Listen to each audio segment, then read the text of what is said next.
Thank you all so much for coming. Of course, I wanted to introduce Mona Jimenez, who was here at the beginning with me. And you can Hi. see there, Mona's here. Hello. Hi. So Mona and I are your trainers for this project, and Mona lives in New York, and she'll be coming out to California in a couple weeks. So, great. Yeah. Okay, so just real quickly, we wanted to give you all kind of an overview of why we're here, who we are, why we're here, and next steps. And thank you so much for joining us. I think, we'll get to know each other well, during the training of trainers for 3 days, we'll be together. But this is just to kind of bring you up to speed, kind of where we're coming from and plans for the grant. And we are here to, have a conversation and kind of hear where you all are coming from, and just kind of get to know each other and talk about the future a little bit. So so that just to let you know, this grant is paid for by the Institute of Museum and Library Services. It's organized by the Association of Moving Image Archivists, or AMIA. They have been the one kind of as our fiscal agent handling the grant. So they should have sent you agreements. If they haven't, they're in the mail, as well as the funding, the little stipends that you all are getting. So that's coming. And California Revealed is the kind of regional, I guess, mentor site for you all. The anchor site is what we're calling it, for the California training. So it's wonderful for all of us to be here together and build a new audiovisual preservation network here on the West Coast. So we're representing the West Coast. As part of this grant, there are trainings happening in the Southeast as well as in the Midwest. So in Southeast, they just had their training in Nashville. And in the Midwest, I think they're doing theirs maybe this summer. I don't know if you know, Mona, but I know that's happening later. Yeah, I'm not sure exactly when. Yeah, that's taking place in Madison, Wisconsin. So it's a very ambitious grant. It's going to be lots of fun. And we're all learning together how to kind of teach these skills, teach the training to continue the training, so to speak. So I don't know if you all had a chance to look at the videos that I added in the email, just to give you kind of a sense of the energy and rhythm and workflow of a community archiving workshop. But this slide is just kind of a nice kind of collage of the different CAWs that have been organized. I mean, this is only 5 examples here, but they've happened all over the world in various environments, different groups, different formats. And I love the first one on the left is in Oaxaca. And you were there, Mona? Yes. And I love it. I've actually never seen an outdoor CAW, and here you go. It's possible. So yeah, and that was with the Ojo de Agua Comunicación in conjunction with the first gathering of audiovisual archivists, and that was a community media center. The next picture on the right is in Savannah, and that was with collaboration between a youth media theater group as well as called All Walks of Life, excuse me. And that's the Georgia Historical Society's reading room, which looks kind of familiar. It looks, like the Sacramento room. But yeah, lots of activity. It does. Yeah. And then the one on the left is, I'm losing my notes here. That's in Manila, organized by the Library School at the University of Manila and SIPAVA, the Southeast Asia Pacific Audiovisual Archives Association.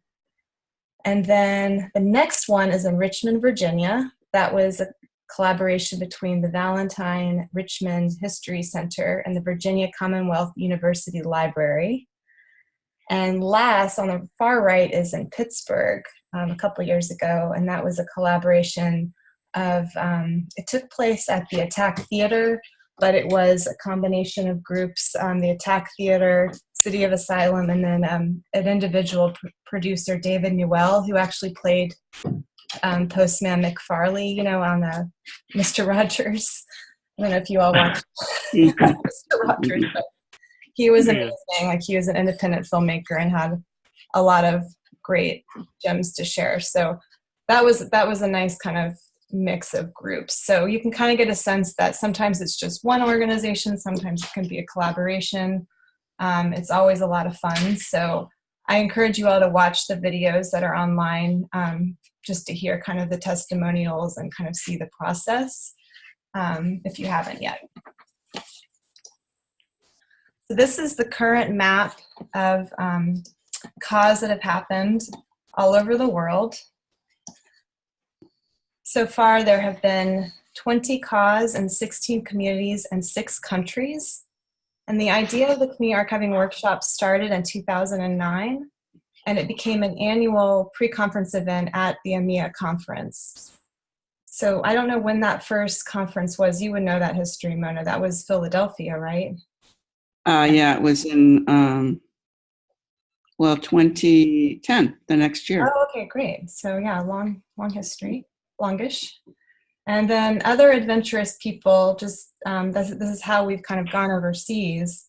Other adventurous people have taken up the idea. They've organized CAWs within their communities and as part of their other events through the Audiovisual Preservation Exchange, which is an NYU program, the National Council of Public History Conference, and then most recently, they did a CAW with the Association of Tribal Archives, Libraries, and Museums, or also known as ATAM. And then Cine Oaxaca was last summer, right, Mona? That was the one, I think it was 2014, the one we saw the picture of. Oh, great. Okay. Yes. So, so it's really, basically a free-for-all, and it's wonderful. I mean, it's a model that, people enjoy, taking with them on the road. So,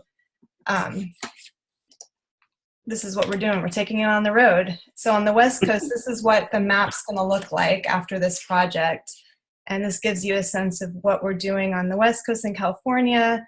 We have a little cluster, Midwest, out of Madison, and then out of Nashville in the Southeast, we have another cluster. And we're really hoping that, we'll have a rippling effect here. We have this idea, which Mona's going to talk about, of each one, teach one model, which, we train, we pass along the skills in order to preserve our heritage and share our stories. And then we kind of have this kind of larger impact on what we're teaching, what we're sharing. It's shared history, shared past that our children and our children's children can benefit from. So we really just want this to be kind of a grassroots effort here of local history getting preserved and teaching locally. It's your history. Yeah, so that's like the general kind of overview of where we're coming from. And I wanted us to quickly go into introductions. We don't have tons of time. We're really wanting this to be brief, maybe about 5 minutes each, if you all don't mind. And I think Barry should probably go first. Mute. And hi, I'm Barry Talley. I work for the CAWTOT tribe, and we have we're located near the Oregon border. That's Happy Camp that's on there, and we have a museum and a gift store there, and a small library that's special collections, just mainly about our local tribes and local history and that kind of thing.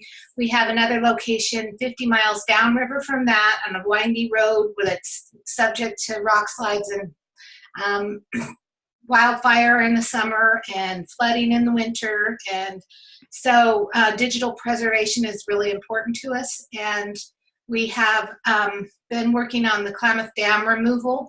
And so over the past 10, 15 years, we have about 500 mini DVs of activism, attending rallies kind of thing, and also trying to preserve, make sure we know what the landscape looks like over time, and trying to combat climate change and that kind of thing. And I guess we have 1.5 people Elaine works in Happy Camp 1.5 days for the libraries and 2 days for the gift store. And then the gift store clerks take care of the library patrons. And then downriver, where I work in Orleans, Panomic Library, I work full-time, and I have several volunteers that help keep our computer center and our libraries open 6 days a week, both locations. And we have, I think, 600 people in Orleans, and it's about 2 hours to the nearest stoplight. So the library is really important to our people because they don't have a lot of other resources. And so it's a pretty great place. So that's me. That's great. Thank you so much, Barry. And Elaine is also, so she's up in Happy Camp, and she'll be joining us right during the workshop. Right. Great. And actually, she's probably getting on the phone here soon. Okay, let me look out for her. Okay. Yep. They don't tell me, it doesn't tell me when someone's knocking, so I just have to see. So yeah, thank you for the heads up. I hope she can join us. Great. So is there, I don't know, I could back up a little bit unless there are volunteers, but I guess the next one up would be you, James, our host. Oh, sure. Yeah. Can everybody hear me okay? Yeah, hear you great. Okay, great. So yeah, my name is James Scott, and I'm the archivist at the Sacramento Public Library in our special collections, known most commonly as the Sacramento Room. And our collection is basically geared to capturing the cultural heritage of Sacramento City, Sacramento County, basically the Sacramento region. We also have a bit of a California collection as well. Most of our collection, huge emphasis is on print materials, manuscript collections, primary sources, secondary sources, some tertiary sources. So we are it for Sacramento Public. Now, we're also part of a CAWTOT of other repositories in Sacramento, the Center for Sacramento History, the State Archives, and then the California History Room are our sister organizations. And I think a lot of our collection is powered by, well, obviously our past. Sacramento is situated, historically as a rail hub. Of course, we're in the sesquicentennial of the Transcontinental Railroad right now, so that's a big deal. Also, we're an agricultural hub. Military presence has been robust since the early 20th century, and then, of course, we're the center of California politics. So those topics and much, much more feeds our collection, which, like I said, is generally pretty print heavy. We do have AV materials, which I'm going to come right out and say I don't know a whole lot about. And it concerns me because we've got a lot of different formats. I'm not necessarily too confident about their current preservation status. We've got a couple of climate control vaults, so that helps. But I'm kind of hoping to learn a little bit more about assessing the condition of our AV materials, certainly digitizing our stuff. We've got Content DM as our primary digital platform right now, and it'd be great to get some of that AV stuff on that as we move ahead. So that's who we are. That's who we are, and I'm looking forward to learning more about you guys. That's great. Thank you so much, James, for sharing. And Barry, did you mention the AV that you have in your collection, of like approximately numbers and the formats, if you know? Well, like I said, we have about 500 mini DVs on the activism type things and the landscape B-roll. Okay. But yeah, it's going to be a time burner. That's for sure. Yeah, that's definitely enough to keep us busy. Great. Sean, would you mind introducing yourself? No, not at all. Hi, everyone. I am Sean Dickerson. I am a library and archives assistant here at the African American Museum and Library at Oakland. And I apologize to you all, I'm coming in a little late because I entered into talks with Pamela with our full-time archivist who has recently left for this and Sacramento history. So I'm a little but kind of catching up to speed here with the cause and the sort of program outline stuff. But just to share a little bit of information about us, we are a special division of the Oakland Public Library. And I'll be joined in Sacramento with Dorothy Lazard, who's our librarian for the Oakland History Room, who is like with the SAC Room, who is our sister. We have the sister partner in them who will be coming. We focus on African American life and experience in Northern California and the Bay Area. We have about 160 collections, also primarily print materials. We began in 1946 with two families who began collecting oral histories and artifacts documenting African Americans in Oakland, Bay Area, and California. That sort of grew and eventually partnered with the public library system, and then opening in 2002 here as the African American Museum and Library at Oakland. We have a few audiovisual collections, one which we recently had digitized through a Clear Recordings at Risk grant was a collection of B-roll and outtakes from the California Newsreel collective. And so we were able to do on that a preservation self-assessment program to kind of do some preliminary thinking about storage environment and condition. So feel a little bit prepared on that. There's a large remaining 16 millimeter film and some Super 8, which is remaining to get looked at that. And then we have a general audiovisual collection, which is mainly audio cassettes and VHS. And so kind of going forward, talking with Dorothy at the Oakland History Room, I think identifying what other community partners we might want to bring into this, who might be kind of community stakeholders who would have the interest in documenting African American kind of East Bay, Oakland life and history. We have here just 3 full-time staff, museum project coordinator and 2 library assistants. And then 2 part-time staffers, a part-time librarian and a part-time library aide with a non-circulating reference library, a museum exhibit that focuses on the African American community in Oakland, kind of 1890 to present, and then our archives department with, as I mentioned, about over 160 collections here. So. Great. Thank you, Sean. Can you all still see my slides? Yep.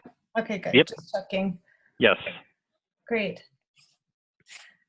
And then last but not least, Tara. Hi, everyone. Manahu from Bishop, California here. I'm the director here for the Owens Valley Paiute Shoshone Cultural Center. And our focus on the Oh, no. the Nemamu. And that's what we maintain our collections. And we have an exhibit, a museum, as well as a gift shop. We have a reference library. And then we also have quite a bit of outdoor environmental different areas that we could do, like pollinator gardens and food sovereignty gardens, native plant gardens. So we live in a beautiful area. If you guys haven't come to see the Owens Valley, it has all the seasons. So we try to bring that to our museum. I'm the director there. I also have a couple clerks that help keep the doors open and help run our gift shop. And then I also have 2 youth workers. So our tribe is, our museum is underneath the Bishop Paiute tribe. And that the changeover happened in 2008, whereas before it was a larger board of trustees. And things changed, and so now we're fully under the Bishop tribe. So under that, we have more potential and more opportunities. But we have quite a bit of youth workers that come through. I have probably about 6 different volunteers that help me from different projects and activities, outreach projects.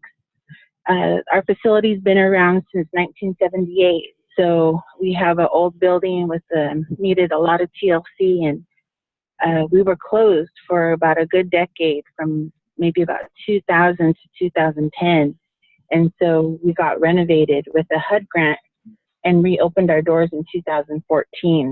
So it's restoring a lot of our collections. Our collections were kind of put away, safe kept, and our museum was, sadly, it was a storeroom, a warehouse. And so with this new HUD grant and the opportunities that the Tribal Council gave us, we were able to open our doors again. And that's how we run our cultural center. We're rebuilding a lot of our archives, particularly the digital archives, because how we got involved in this project was that there's a larger consortium here. It's called the Owens Valley Career Development Center, and they handle a lot of our language projects, and they have our language program. And we were able to meet, one of the archivists was able to meet at an ATOM conference, and so that's kind of how we got into the mix. So that's how I was brought on board and kind of went to the museum side. But thank you guys all for including us here, and hopefully I can help contribute and learn as much as I can. No, we're so happy to have you, and I think all of us would love to go to the Owens Valley CAWTOT because it's so beautiful. We can make it over. Can you give us a sense, Tara, of kind of the AV holdings? Like, do you like approximate number and formats, if you know? So off the top of our head, or my head, we have a lot of audio collections, a lot of various recordings, some reel-to-reels, things that haven't, items that we haven't touched. It's been safeguarded, put in our cabinets, and we haven't done much since 2000. So this is going to be the first opportunity and to really push this end for digital archiving. Yeah, and this is certainly the beginning. I mean, we could always have multiple workshops, so great. Thank you all for introducing yourselves. I did want to go back. I didn't want to lose Barry and Elaine. Welcome. Elaine is here now. Thank you. Hi. Hi, everybody. So we were just introducing ourselves, and I wanted to back up and talk a little bit about California Revealed as the host site. We're very happy to be here and serve as sort of like the hub, I guess, so to speak, of the network for this particular grant. And part of that is myself, Mona and myself, we'll be here as mentors throughout the process, from the training of trainers to, each regional community archiving workshop, and of course, beyond the terms of the grant. I mean, we're here, California Revealed's been here since 2010. We actually started as an audiovisual preservation project called the California Audiovisual Preservation Project, and then the state librarian, Greg Lucas, renamed us as California Revealed when we started digitizing everything, materials beyond AV. So at this point, we are digitizing, preserving, putting online collections, including audiovisual recordings, newspapers, scrapbooks, photographs. We're now taking digital collections. If you all do have existing files that may be on a hard drive, we'd be happy to take those. So anything related to California history, it's part of our state, service funded by the state library to help you preserve your collections and make them available to the public. So our website's californiarevealed.org. If you haven't been there yet, I encourage you to visit. And the African American Museum and Library at Oakland, they've been a partner, I believe, since the beginning, I want to say, Sean. So you can definitely see some of their collections there. So that's just a little plug for us. And we are based at the State Library, just down the street from the public library. Okay. Thank you so much for your introductions. Mona, I think this might be your turn. Yes, I think it is. So I'm really happy to be here. I'm really happy to be here and to be meeting everyone and looking forward to meeting you in person. It's a really exciting project. And just a little bit about myself, I we're thinking about preservation because I started using video very early in the 70s, and I started thinking about it in the late 1980s, and just was involved in a lot of initiatives to try to figure out how collections, especially independently produced collections, might be preserved. And I did recently work for 15 years for the Moving Image Archiving and Preservation Program at New York University, teaching there. And so you'll be meeting a number of graduates. Well, you already are, because Pamela was one of the first. So it's just, to me, having really recognized the need for preservation for such a long time, I really felt like we needed to get those collections, out from the crawl spaces or the back closets or out from under people's beds or whatever. And that the way we could do that was to bringing people together into a space where they could learn from each other and in the meantime come out with a really good result. So Pamela, if you want to move to the next slide. So this is, why do we do community archiving workshops? Well, one of the main things we think about is that it really helps the owner of the materials understand the collection better and understand, without having to rifle through boxes, to really have the information available. And there, we realize that every single tape is probably not going to be preserved. But I think that when we do a community archiving workshop and end up with, 100, 200 tapes or films or whatever identified and all the information about them in one place, then the organization can then start to make some decisions. So understanding what one has. And as I said, with the next slide, or Pamela, if you go, so that we're, if you watch the video, we're collecting item level information about these tapes or films and looking at what might cause them to be at risk and looking at their condition. And again, this is great information for the owners. And so the next slide, and this is really the end result we're trying to get to, is enabling prioritization. Well, I should say the end result we're trying to get to is, as Barry was saying, to get things into a digital form for various forms of,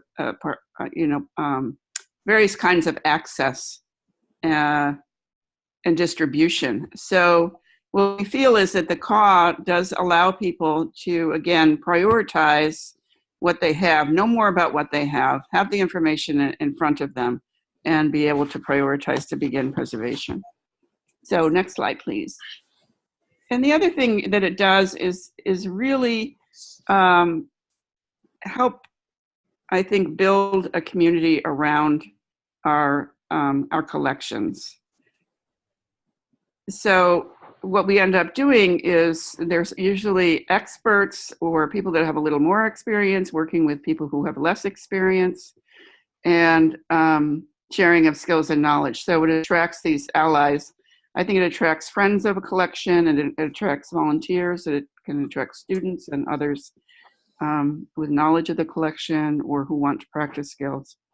And next slide, I think it builds that awareness and interest around the collections. I think it makes the whole community more aware of what is held, because we're bringing it again out into the open, and then word spreads that there's a wonderful collection then, and I think it builds support, or we hope it does.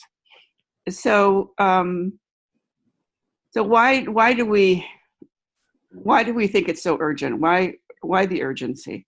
And probably many of you already know these. Can probably be a review for you, but audiovisual materials face a lot of risks. The primary one, at least for audio and videotape, is the obsolescence of equipment.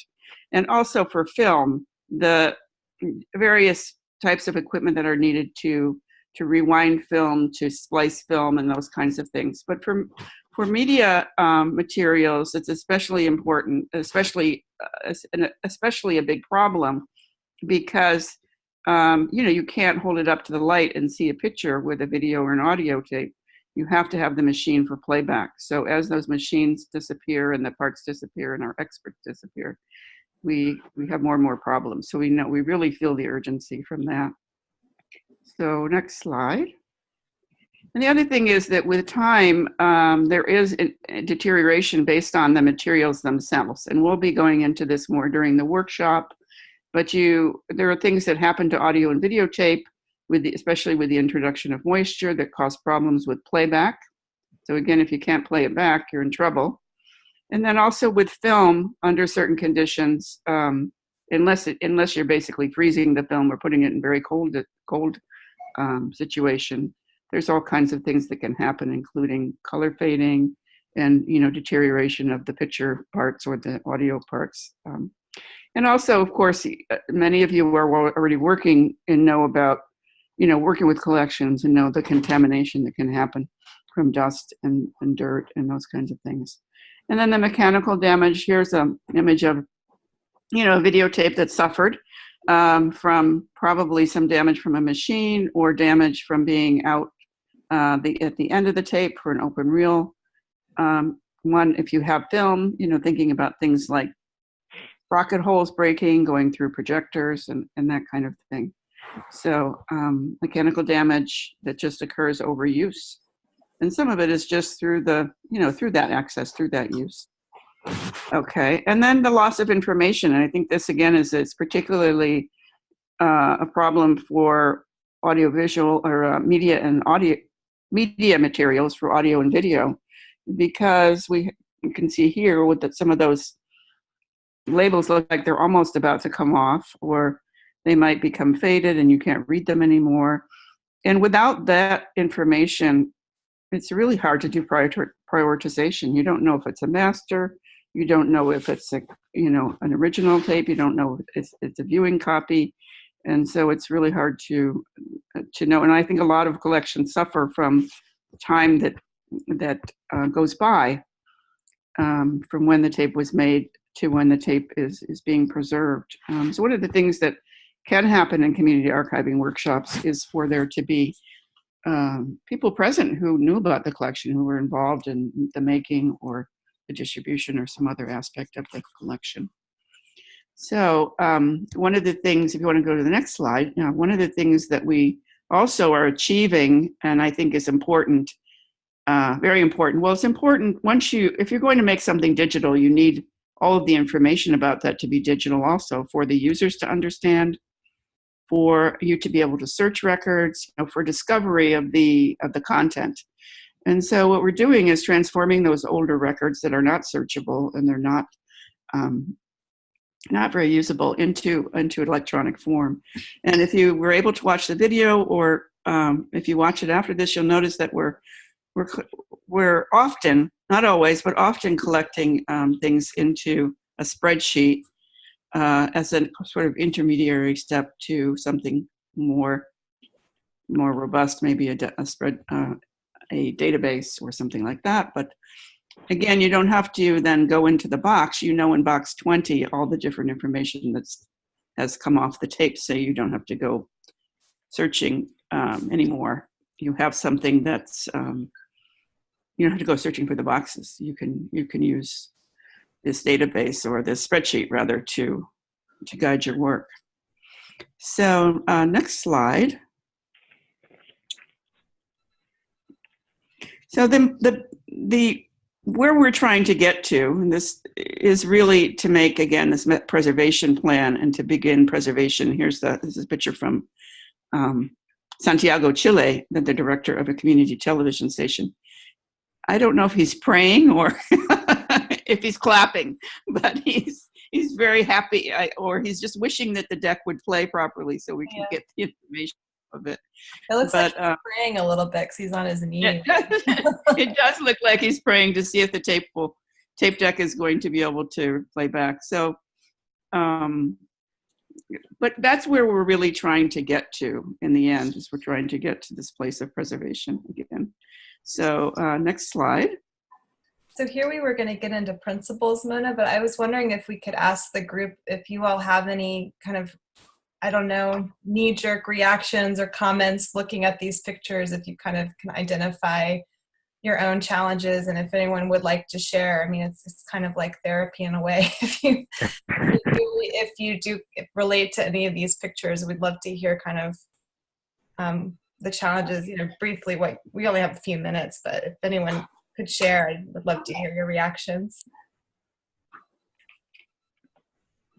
So this is James in Sacramento, and I would simply say that I'm just, when it comes to all of our AV stuff, and Pamela, I know you've had a chance to take a look at a few things, but I have so much anxiety about them, and the neglect, because I had mentioned earlier, really the collection drive we have and a lot of our preservation management goes into our print stuff, and I think there's been neglect of the AV thing, simply because it's kind of scary, it's kind of intimidating, and so I can understand why that gentleman might be praying. In great thanks to everything the CAWTOT did down in Santiago.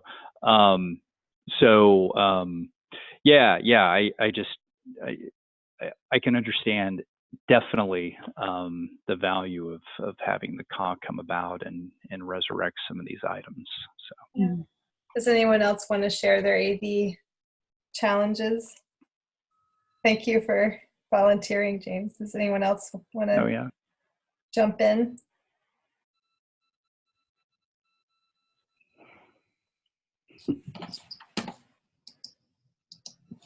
Should we move on to principles then? I was thinking about what Barry had said about the 500 mini DV, and thinking that's quite a challenge. I know. Yeah, that's a big one. Yeah, I mean, they're tiny tapes, so we didn't get into the specifics of every tape, but those tapes are so small, and they still put the same amount of tape on a reel. It could be 30 minutes or 60 minutes. So the tape has to be extremely thin and it's extremely small. And so they have a tendency to stretch. They have a tendency to have parts of their, the binder, which holds the information, fall off. And often the writing on there is so tiny, or it's not there's not so much writing on, so it's hard to know what they are. So with every format, there's a different challenge, but I'm really hopeful that those 500 mini DVs will, maybe not 500 in the CAWTOT, but several hundred you might be able to get through. Yeah, it's a lot. It's going to be a lot of work. Yeah. Well, that's one of the things is just, I think the cause hopefully jumpstart, in work. And so if one knows how to do the first 150. That's what I was hoping, just to get in there and do a whole bunch, and then I'll, have it memorized and be able to do it easily after that. Definitely. Okay. So I just want to talk a little bit, in summary about some of the CAWTOT principles, just so the next session is really going to be more about what are the various planning steps that come before the CAWTOT, during the CAWTOT, what happens, and after the CAWTOT. So today we're more of big picture, but next time we'll be getting into more of the nitty-gritty of the, what happens before, during, and after.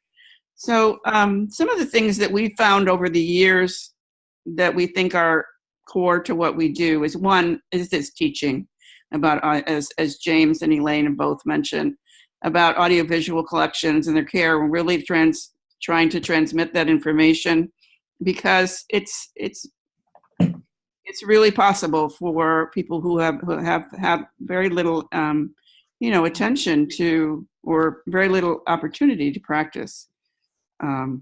They can feel confident after a few tries. So it's really it is really a way that we do the skill sharing again. So the next slide, again, as Pamela said, we really, the very first CAWTOT was two groups of students. The idea was, can we bring together these two groups of students and have them learn from each other from different programs in audiovisual preservation? The next one was the first time we experimented with, archivists, librarians, other producers, others coming together with people who didn't have any experience. So we really feel this is core, is this each one teach one idea, where experienced people transmit again their information to people who are new. And the next one is, again, core to our work is collecting the data about the collection and its condition. We've usually we've been able to do, I would say, between 125 and 225 or so items in a day with about 25 to 30 people. So it just depends on how many people you're able to gather, how much you can go through. But we're hoping that in Sacramento we'll be able to recruit some people. So we really can come out with quite a lot of work done. And the next one is, one of the things that we do is, one of the things that's very important and we think is part of the jump starting of an organization's work is that every item have a unique identifier. And of course, this is part of our archival work. It's a recognized, part of our archival work. So we often do label things if that is something that's needed. In this case, we were doing barcodes with numbers. It can simply be writing on labels and putting them on. But basically, we're trying to get, again, to that item level information. We find that that's really essential with audiovisual materials. And then this will, again, sometimes we can do a little conservation during the workshop. And we're really trying to make sure, for example, that we put things back into the box in the correct orientation, or if there's something we can do to clean the outside of the box, the cassettes and so on, we do that. So I think this last one is, again, to leave the organization with the information they need and the inspiration, which often at the end of these things, we feel very up. We feel like we've really done something. And the whole group is proud of the work that's happened. And so again, to get to that point of doing preservation. So we go from prayer hands to thumbs up. Yeah, that's a good one.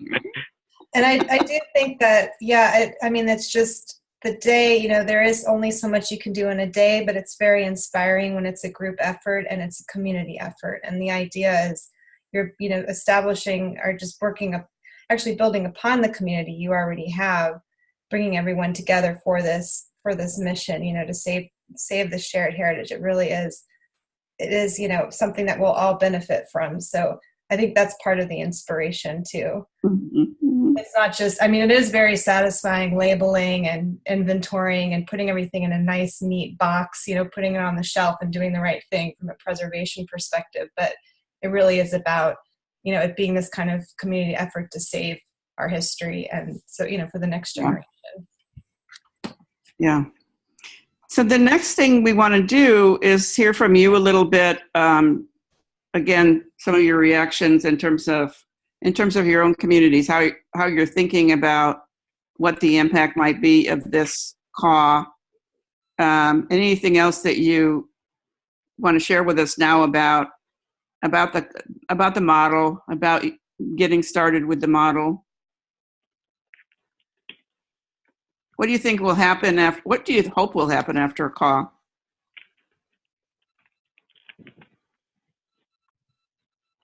Anybody want to jump in? Don't be shy. I'll jump in. This is Sean from the African American Museum and Library at Oakland, and I want to echo some of the sentiments spoken already about kind of nerves with approaching our AV collections. And as Pamela mentioned, we've been participating with California Revealed, which I think has largely been the extent to which we've treated things previously. So in addition to the praying hands, I also am getting a a good sense of confidence, both in kind of the community that exists amongst ourselves talking here today, but then also drawing in community groups here, thinking about partnerships we could make with either youth media groups or, broadcast journalism students who would be interested in coming in. And I think for us, because we are under the umbrella of the public library, often the identity of our collections is sort of lost to our immediate neighborhoods. And so, I think building interest about collections and then kind of sharing and distributing the skills and knowledge as practiced seem like incredible takeaways for me. Great. Great. Anybody else? Want to say anything?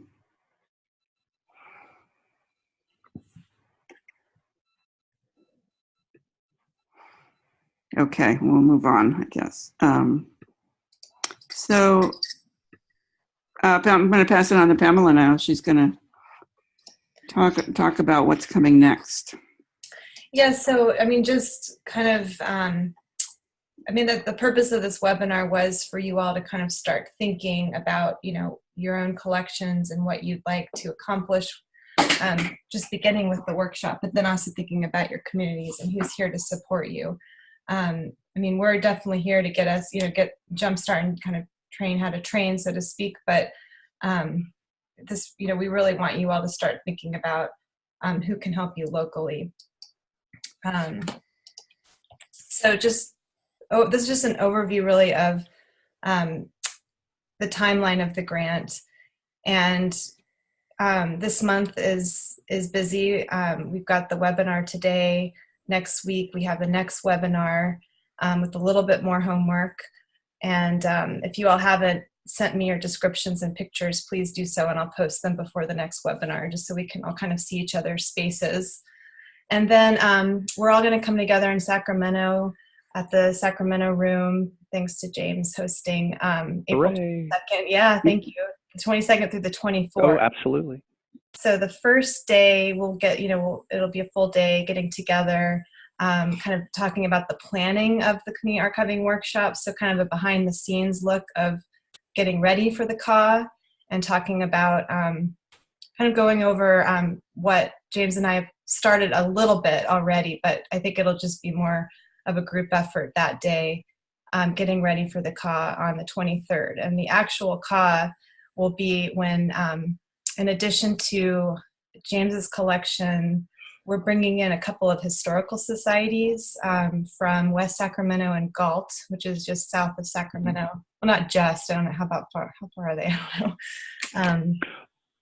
Yeah, it's about, I think they're about 20 miles south. They're right on the Sacramento-San Joaquin County border. Right. So but still in Sac County. Okay. Great. And so we're bringing some other collections in just to keep us busy, but also, I'm just kidding. We're bringing in other groups because I know some of you are interested, and some of you have mentioned this today too, the idea of bringing in other local collections, so we could all kind of, sort of like an AV fair model, which we've done too, bringing in different groups to all kind of work on each other's collections. So that'll be nice to have them come in as well. And the third day after the workshop will be sort of a debrief where we'll talk about the experience and talk about what what you all, in your other communities regionally, what kind of support you may need, what you've learned, and what kind of support you may need moving forward. Pamela, I was just wondering, I think that when you sent out the information to everybody, you sent out a link to the agenda, correct? I did. Yeah, so you can look in that email if you want to take a look more about what's happening for the on-site sessions to get a look ahead. Yes, we have an hour-by-hour breakdown of what we'll be doing. The first 2 days are full days, and then the third day, it will just be a half day so you all can get home. And I hope all of you have gotten your hotel reservations. If you haven't, let me know. That's all set for you all to come and hang out with us. So this is, thank you, James, for sending these pictures. Oh, sure. This Yeah. is where we're going to be. Scary. And it's a very nice space up in the reading room. It's a Carnegie building. It's lovely. And this just kind of gives you a sense of James's collections. And then there's a kind of a general meeting room on the first floor. So we'll shift down for the actual workshop. We'll be down on the first floor. And in the agenda, as Mona mentioned, we're going to have, it says in the schedule where we'll be, but we'll initially meet in the Sacramento room, which is on the second floor. Right, James? Sorry. Correct. Right. Okay. So.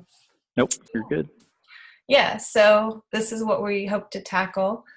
And I don't know if you wanted to say anything else, James, but you did give us a good sense of your anxiety, but that's normal.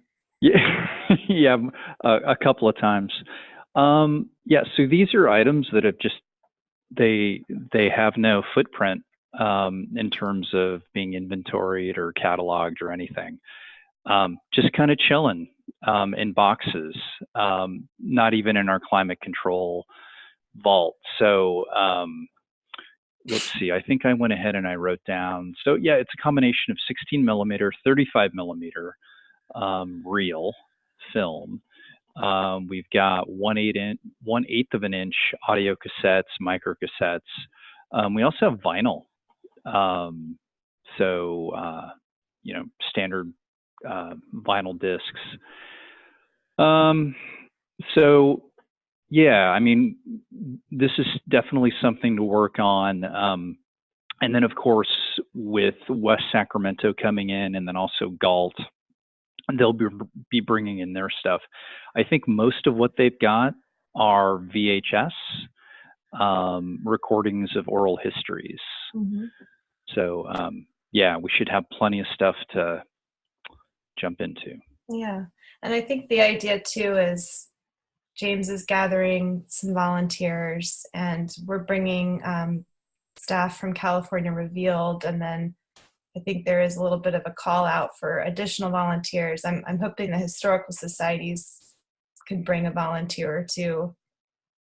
So we should have enough hands on deck. It'll be a party, lively party, and we'll get it done. Great. And so I just wanted to go over, after the training of trainers, this is a very tentative schedule based on conversations I've had with you all. Basically, the grant runs through next fall, September 2020. So we would like to be done with the workshops ideally by next summer. September, the fall is really more about kind of reflection and reporting more than anything. But if we had to push another workshop out to that fall, I think we could, that would be fine. You're talking about fall of 2020, right? Yeah, so it's basically, yeah, so we basically have until, beginning this fall, we have about a year to do these regional workshops. So this is kind of the tentative schedule, but, we should keep in touch about, the practicalities, and if you guys, if you're ready or not, we need to plan the traveling and everything. And I think both Mona and I would like to be there. I'll definitely be there, and I hope Mona can join us if she can. So just keep in touch with your schedule. But it looks like Owens Valley has volunteered to go first, so thank you. And I think there's also some concerns about the weather up in the mountains and people getting over the pass. So that's why there's a little bit of a break there. I mean, there is the possibility of people visiting each other during their cause, if you have the resources to do so. I mean, it would be wonderful if we could all support each other's cause too. So at this point, this is pretty much the end. We wanted to leave plenty of time for questions or comments. How about, what's the weather like down there? In Sacramento? Yes. So it's mild. It's typical spring weather. So it's, we get like 2 days of rain. and it's like 60 degrees, and then we get 2 Oh, days wow. of like 75 and sunshine. So I would think by late April, it'll be pretty pleasant, like 75, 80. Geez, like summer. Okay. Yeah. Well, and then our summers get really interesting. We get up into the 90s and in triple digits. But yeah, the weather is pretty good. It's pretty pleasant. Okay, awesome. How's the weather where you are, Elaine?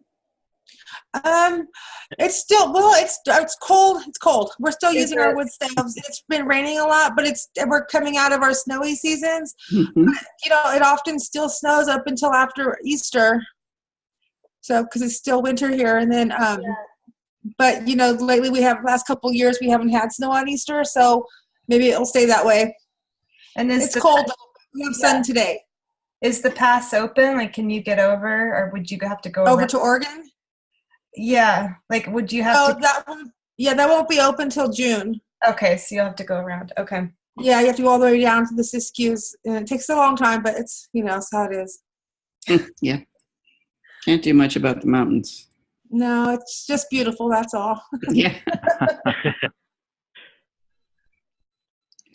So here we'd really like to get a little bit of an understanding of what you're thinking about in terms of who you think you might be able to pull in, you know, what you think, how confident you're feeling about your resources locally.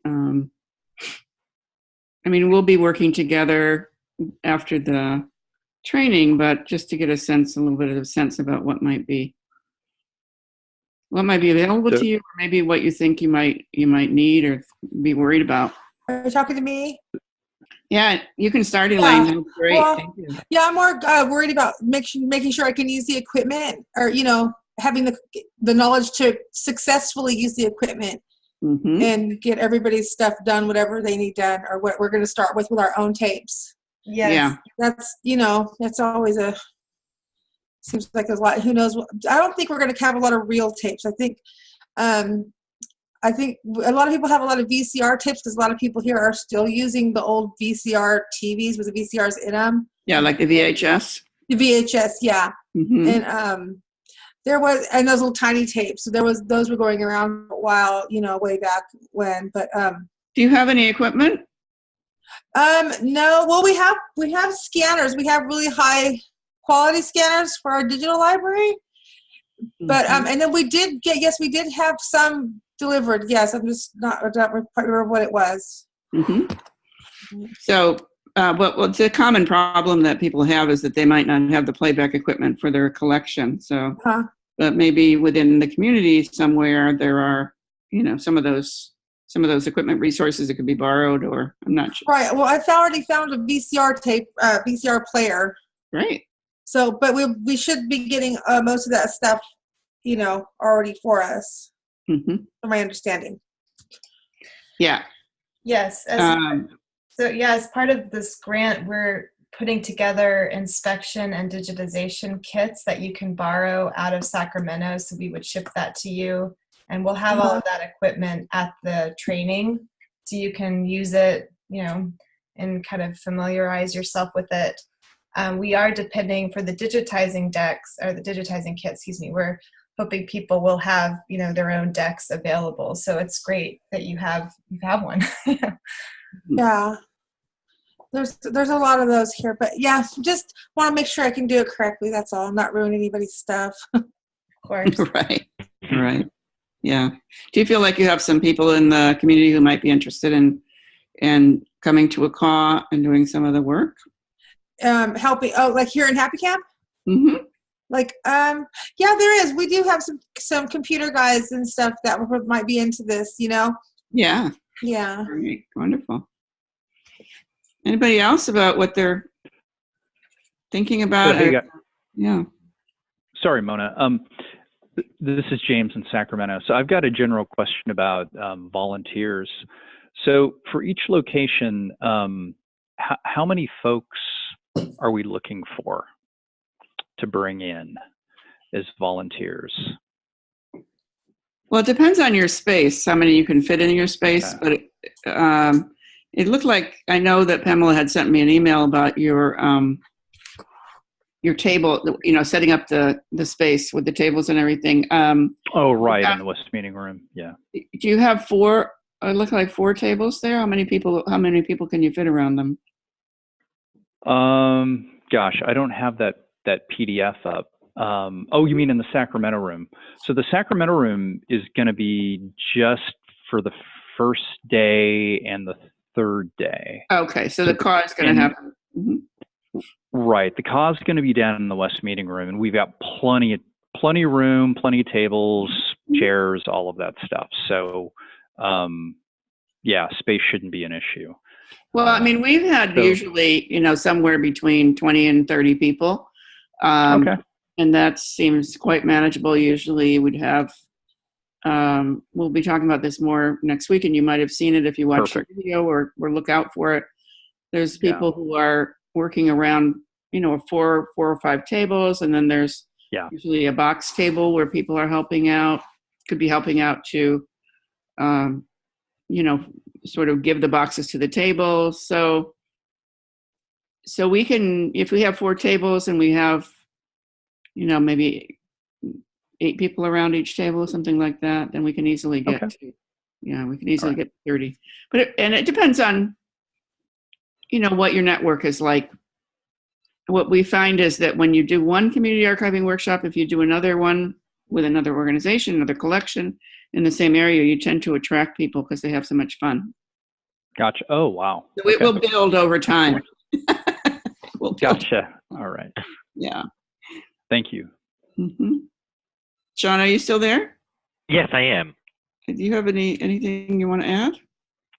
No, I think for us, I'm thinking a lot about how we build really like a robust volunteer network around this. And we have, over the last year or so, kind of experimented with doing public programming around some of the digitized audiovisual collections. So we did one recently for the newsreel films, and we did a kind of home movie day last year that got good response and a lot of interest, people actually coming forward to us after those, interested in donating their own collections.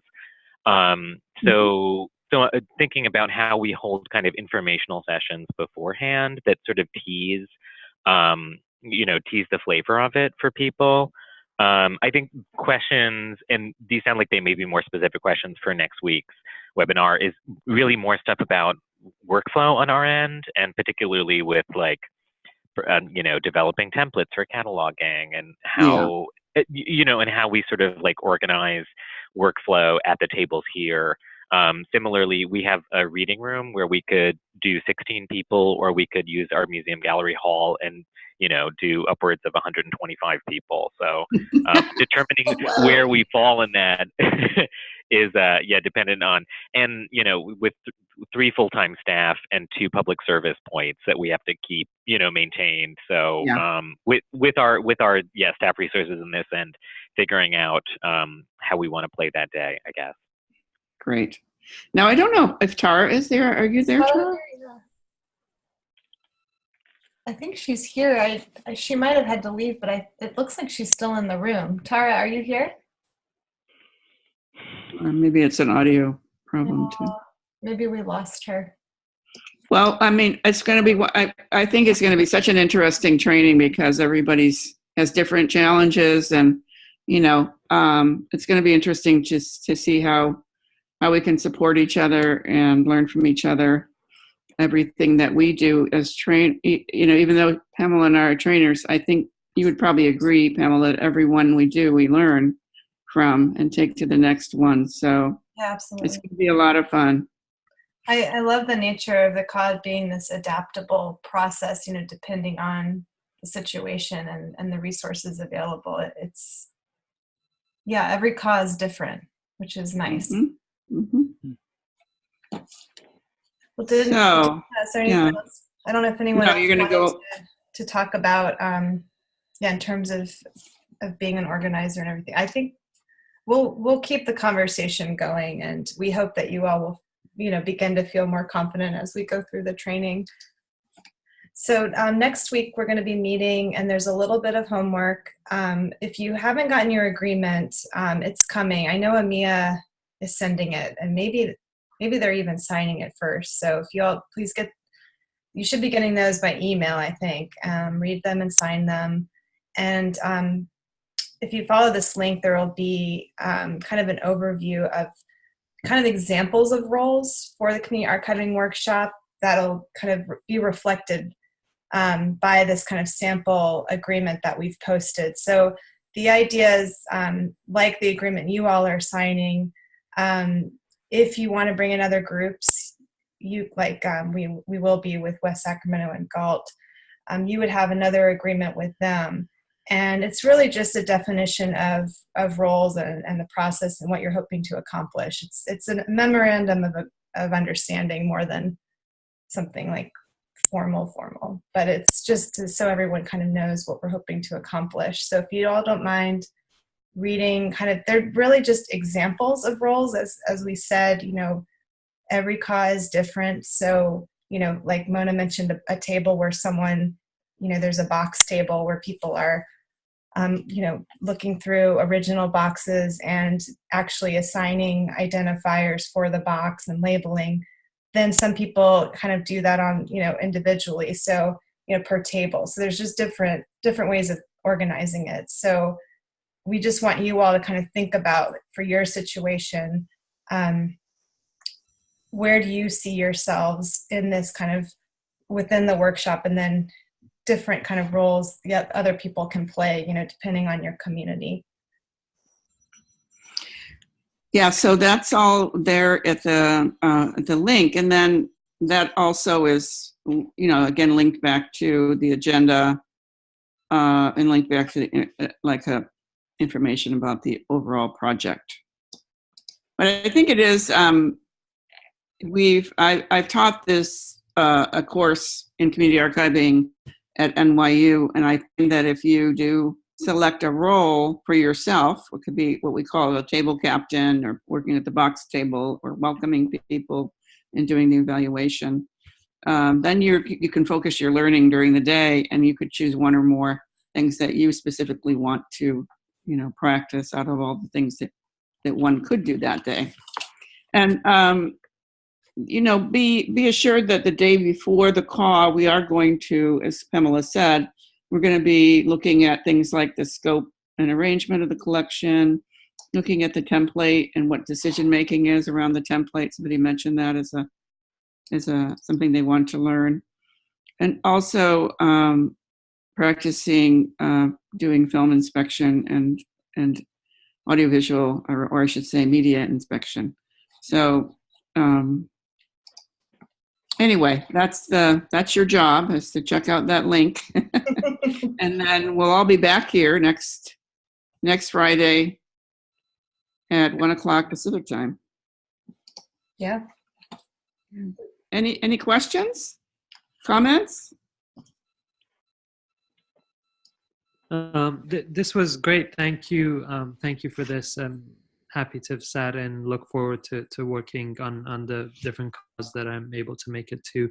I'm working together on putting some of the film and digital and station supplies together at California Revealed. So looking forward to working with you all. Great. Thank you, Shahid. Thank you. You too. Thank you. Okay. So we're ending early. What do you know? Hey, thanks a lot, guys. Yeah. Well, Thank you, everyone. see you next Friday. See you Friday. All right.